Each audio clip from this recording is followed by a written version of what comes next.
Alright, hey, what's up? It's Ryan, and today I'm going to bring you a tutorial on how to make a Screechy Wobble bass sort of thing in Xfer's Serum. Please excuse my voice, it is winter, and I am always a little bit sick during winter, and it kind of blows. So I hope you can work with me, but this is the first time I've had time to do this tutorial, and I kind of really wanted to do it, because I think it's a cool sound. So this sound is right here and right here, and I think right here. I'm not 100% sure, but I know it's this pattern right here. So I'm going to play this little bit of a drop so you can hear it in context, and then I'll play it alone and everything. So yeah, this could be a little loud, and so I'm just warning you, playing in 3, 2, 1.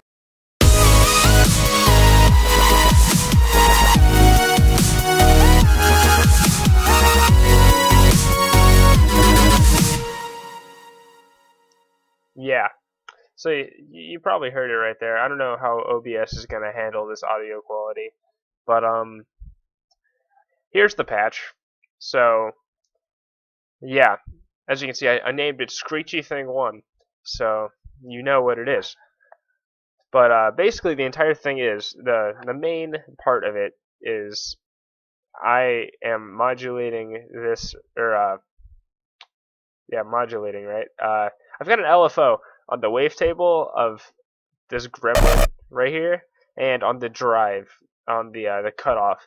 Now, the drive was the thing that like made it like it's the most important part of this entire sound, because without the drive, it goes from this to this. So if you don't automate this drive, like drive is essentially distortion. Like that's basically what it is. It's like gain that can turn into distortion.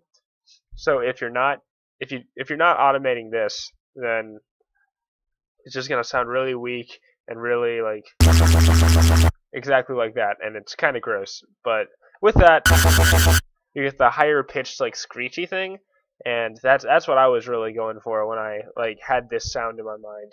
So yeah, that's the really important thing. So I've got this LFO going from the bottom to the top. Um, just gonna make sure it's recording everything. All right, yeah, sorry. So I've got this LFO going from the bottom to the top on drive and the wavetable. On the wavetable, I have it at like a 64 on this wavetable, and it's the Gremlin, and this is just a saw wave with sync window all the way like that, like around 7. Yeah, around there. I don't know. Twist this knob, the sync window knob, just to taste. Like it just depends, because you could go all the way over here and make it really high, but I kind of wanted it like a moderate screech, like right there. So that's just up to you. That part is completely up to you. I've got a separate sub 2 octaves down to just have a separate sub. And then in the effects, I actually have a lot going on. I've got a hyperdimension thing, and these are the knobs. Like the dimension is like all the way off, and then the rate is right here. I'm pretty sure this is the default like settings for that, but the mix is right there.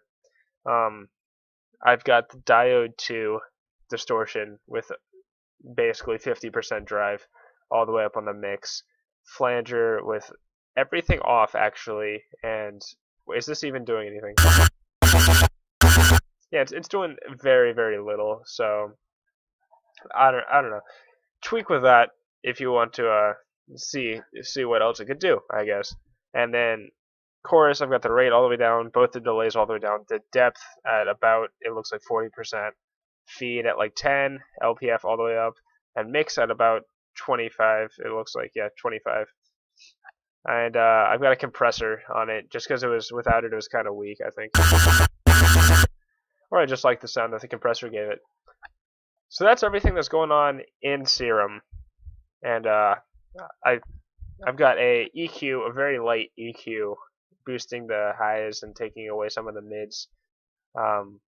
And that's it for the sound. It's pretty basic, but I thought it was cool. and hopefully do. Oh wait, I've got macros. Am I? Okay, yeah. So I've got this macro, right? And I'm using it for the first part of this drop, which is like a lot darker and a lot like weirder, I guess. But that's just automating the pitch. If you saw that, it's that macro. That's all it's there for, is to automate the pitch. So that's only if you want that, I guess. Then you just assign it to your semi and fine and semi and fine, and that's what I did. And then you automate the macro, and I have the minimum at 50 for the automation clip, so it always goes back down to the like original note. Like it won't get off, and it's really easy to just do that, and then it goes directly back to the 50, which is exactly like in the middle. Yeah, I hope that made sense. But yeah, this track is going to be released sooner or later. I'm pretty done with it, but so subscribe if you want to see that. And yeah, that's it for this one tutorial. And I'll be doing more of these, and hopefully you can get over the voice thing, because I hate it, and it's winter, and it doesn't go away during the winter. I'm always sick during the winter, and it kind of blows.